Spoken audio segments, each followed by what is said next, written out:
I should have seen that coming. All right, Yeah. so nice to virtually meet you. We're very excited for this beer. We got some open over here. Have you had a chance to try it yet? I have not. I have Ooh. myself here a little glass, and I have myself a little bit of the suds, and this will be my first trial of this here beer. All right. So I guess we can kind of start off talking about you and your band and kind of how that came to be. Yeah, absolutely. Okilly Dokilly began as a conversation between myself and our former drummer, Blood Ned. I have no idea what we were doing, but the conversation was, what's the worst name in the world for a metal band? We're like, imagine Rammstein going out on a stage and there's pyrotechnics and there's, gore, and it's this crazy mix of metalocalypse things and everything that you can, and the band comes out and says, hi, we're the Blueberry Muffins, or, hello, we're the world's biggest Powerpuff Girls fans, or, whatnot, and then it's all just death and destruction. And one of the names that we were bouncing back and forth was Okilly Dokilly. And then the idea from there was like, well, what if Okilly Dokilly was, what if the lead singer was dressed like Ned Flanders? And then what if they were all dressed like Ned Flanders? And then what if we called it Nedal? And then we had too many good puns and too much free time. And so we're like, sure, let's try it. We started the band, wrote a couple songs, put some pictures on the internet, and then it took off on the internet. And Okilly Dokilly was suddenly a thing, and it allowed us to tour all around the world, play shows, whatnot, and now we're on a beer. Heck yeah, you are. Man, that's so crazy. I wonder, too many puns and too much time is probably the name of so many great companies, and now one of the great bands. So. Yeah, absolutely. Heck yeah, Jess, what do you got? Well, we had a few questions written down for you, and we did have a few people ask why we didn't do a white wine spritzer. The answer to that is we are a brewery and we specialize in beer and not wine. So I would have loved to do a white wine spritzer, but yeah. And from having white wine spritzers and playing so many shows, and every time we'd play white wine spritzer, we would actually drink a white wine spritzer and whatnot. My terrible, terrible, horrible secret is that white wine spritzers are really not that good. I don't know if that's a horrible secret or just a well-known fact. Maybe, but a good white wine spritzer isn't too bad. That said, the chance to have some suds and a beer, and on top of that, a snickerdoodle inspired beer that is called Godspeed Little Doodle. I will gladly take a break from the white wine spritzers. Well, a few of our employees had some questions too.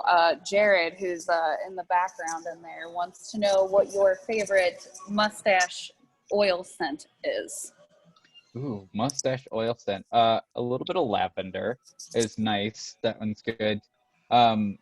Unfortunately, though, when you're playing shows, you have to channel a lot of anger to kind of get the screams at the right pitch and whatnot. So, like lavender or any kind of like oak or something like nice and calming doesn't work. So sometimes you got to get some like pickle juice oil or just like pure malt vinegar or whatnot and douse it in that. And a few nostrils full, awesome. and you put on a great show. Actually, no, for the most part, I've got this like famous Amish beard oil that I usually just kind of soak it in, makes it nice and smooth and whatnot. And I'll only save the pickle juice and malt vinegar for shows where I really need it. It's the church festivals. Okay, have you watched every episode of The Simpsons, and do you think that they really predict the future? Ooh, I cannot say that I've watched every single episode because there are some of the newer seasons that I haven't quite caught up on yet. But I'm pretty confident in saying that I've seen at least every episode in seasons 1 through 25.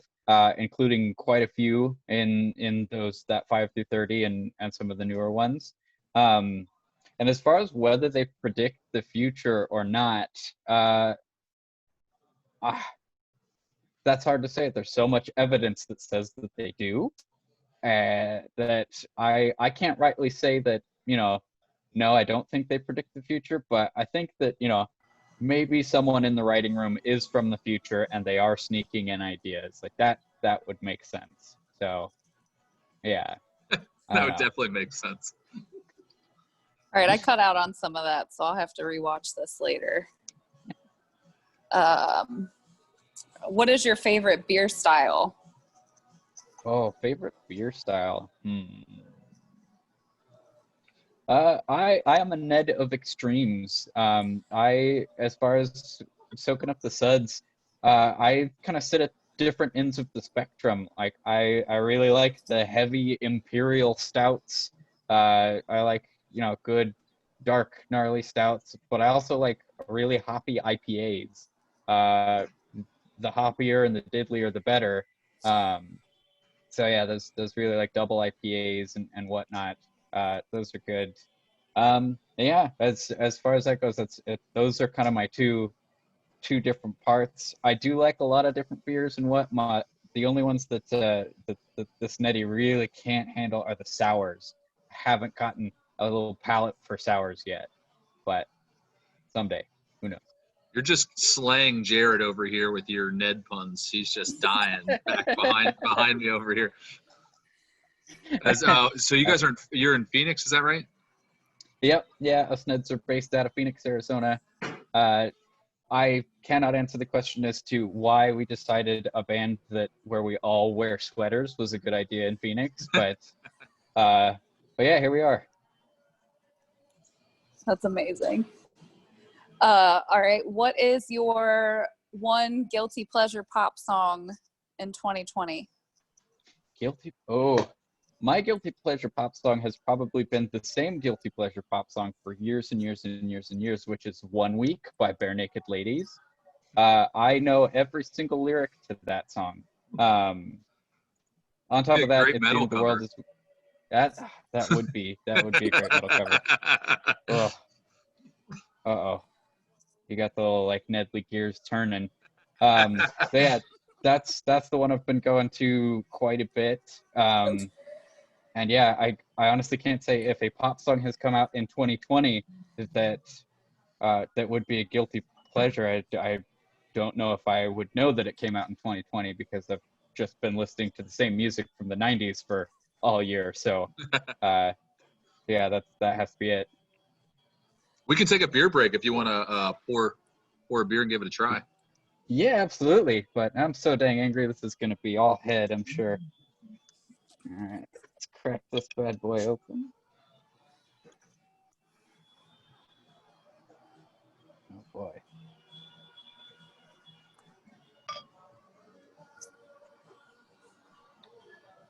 That's lovely.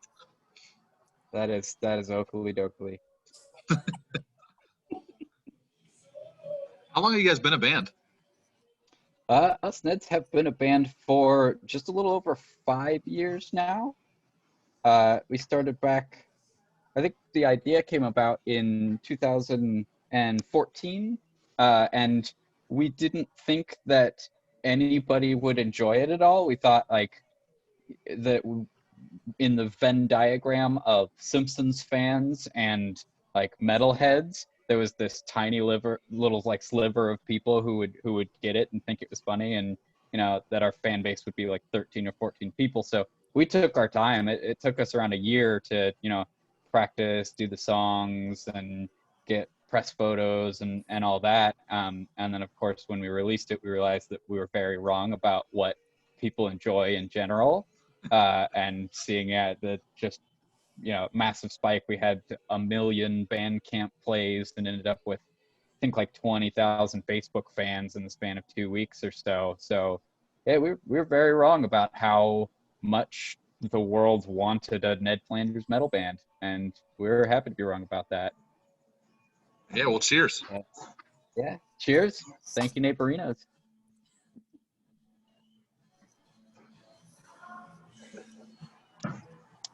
Oh, diddly. That is diddly delicious. Oh,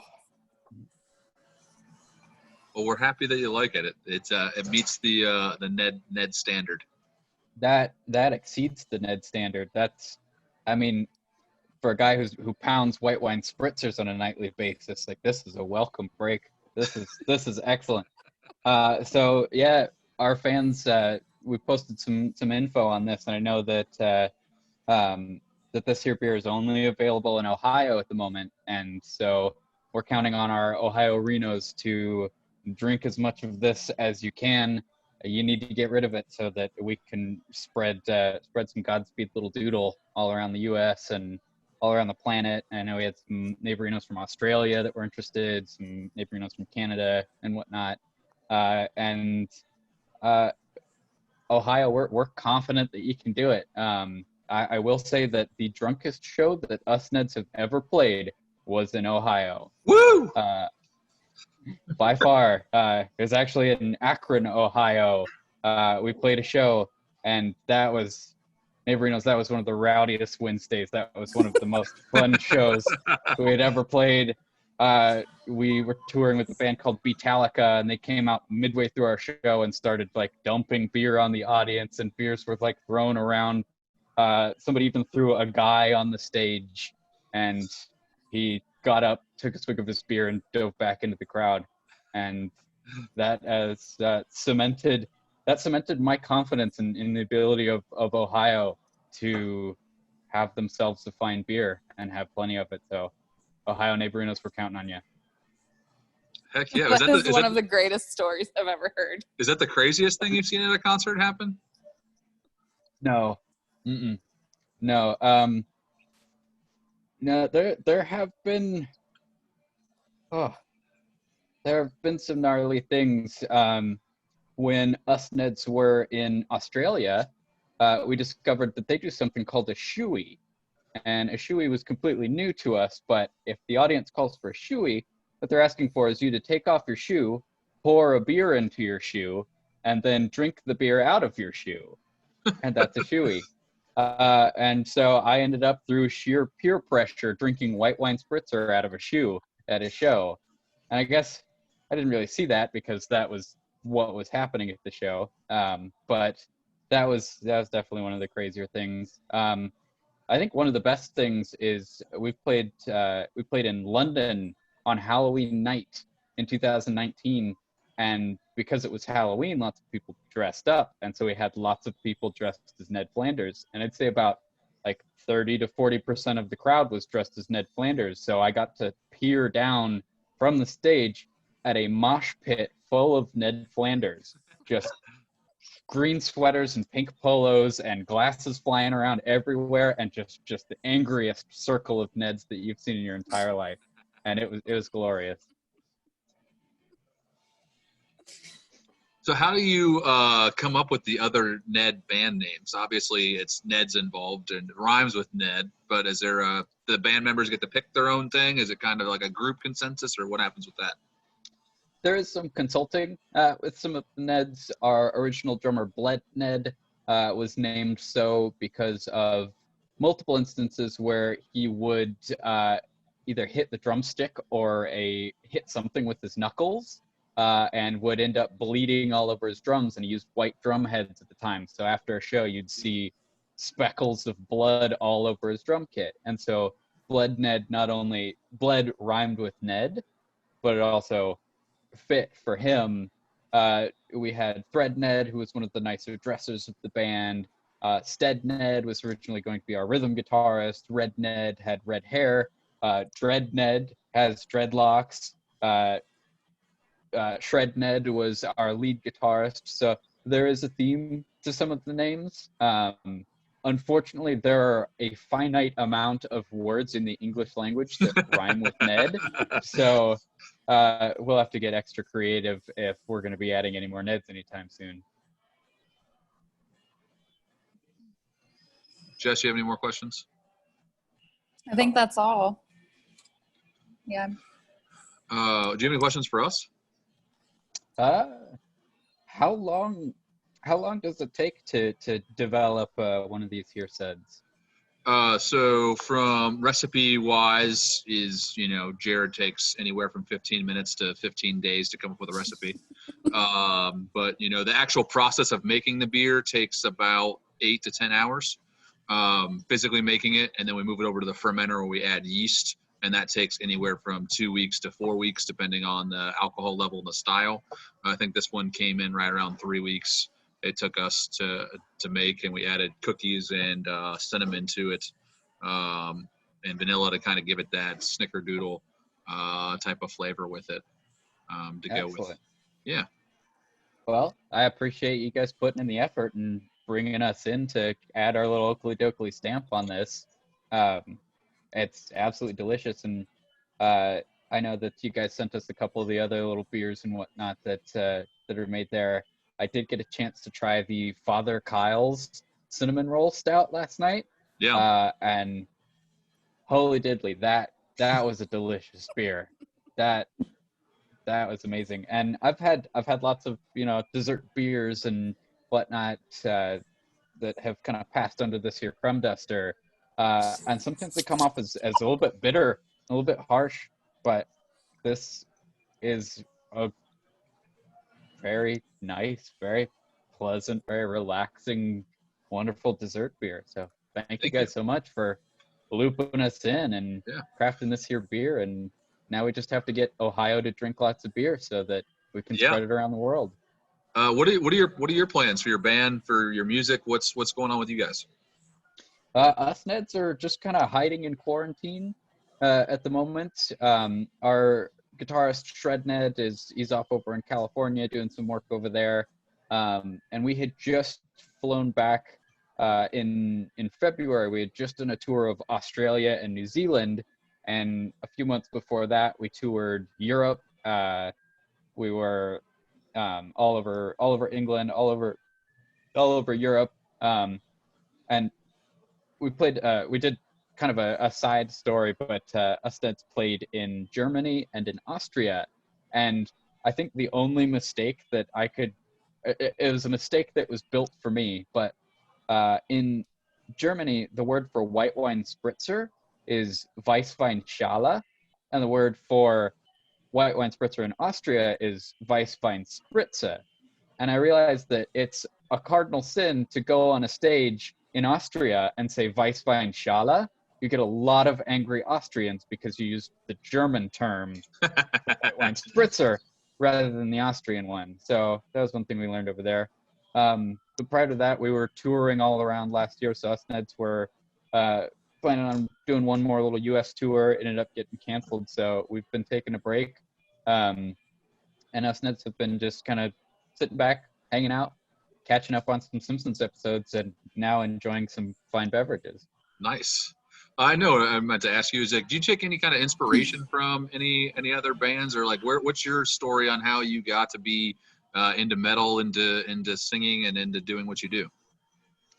Yeah. So as far as tunes that I consume regularly, it's all over the place. Maybe the earliest metal influence was my dad showing me Tool CDs, and then on top of that I started getting into, I guess, some Thrice and some August Burns Red and obscure stuff too. There's a band that has heavily inspired Okilly Dokilly, which is kind of strange. They're called Maximum the Hormone. They're a Japanese. Oh, sounds like we got a Maximum the Hormone fan. Yeah, big one, right behind me. It's a difficult bully. This is a bunch of shit. Oh, they're fucking weird. But yeah, they're excellent. Our former drummer and I were roommates, and we would crank that on at the loudest volume you possibly could, and we would get our entire house clean in one day. It was the ultimate chore doing music. But yeah, on top of that, I've played in folk bands, and I've played in alternative rock bands, and I've learned to play drums and guitar and bass, and so death metal screaming was another instrument that I wanted to learn and try, and Okilly Dokilly became an opportunity to perform and do that on the stage, and also kind of play off the, you know, the heavy enjoyment that I have of metal, despite having no tattoos and, you know, looking like the antithesis of a metalhead. So I just kind of went the complete other way and dressed like Ned Flanders and then screamed at people on a stage, and that's kind of what inspired it. So the really influences of Okilly Dokilly are vast. Do you have to like? I mean, I imagine that's like a lot of throat exercises and that sort of thing. Is there any like special thing that you do, like any kind of liquid that you consume before or after a show to like relax them or make sure they don't get too worn out? Yeah. So for the death growls and for the Nedley screams, the same things that you would do for any vocalist tend to apply to screams too. Nice hot tea, lots of honey, vocal warm-ups, a little bit of ginger. And it is very standard. There are some scream warm-ups and things that you can do. And as well, while you're singing, one of the things that helps is beer. While you're singing, you don't want to drink water because it washes all the saliva out of your throat, but beer makes you salivate. Beer makes your throat nice and moist, which I know is everyone's favorite word. And so drinking a little bit of beer on stage, that's why you'll see a lot of musicians drinking beer on stage. Actually, no, that's probably not why. Most musicians will drink beer on stage because they enjoy having beer. But some do know that it does benefit singing too. That must be why I'm so good at karaoke, is all that beer. And for those warm-up screams, are you just like walking through the grocery store, warming up before a gig while you shop for things, just yelling in the store? I tried once. The police don't like that. No, generally I'm hiding away, you know, somewhere, whether it's in the van or whatnot, or if we're given a little dressing room or whatnot, and hiding away there doing vocal warm-ups and things like that. The most fun part is we'll play venues and things where there might not be a dressing room. So then we end up as 5 guys dressed like Ned Flanders, just hanging out in public, which is always fun.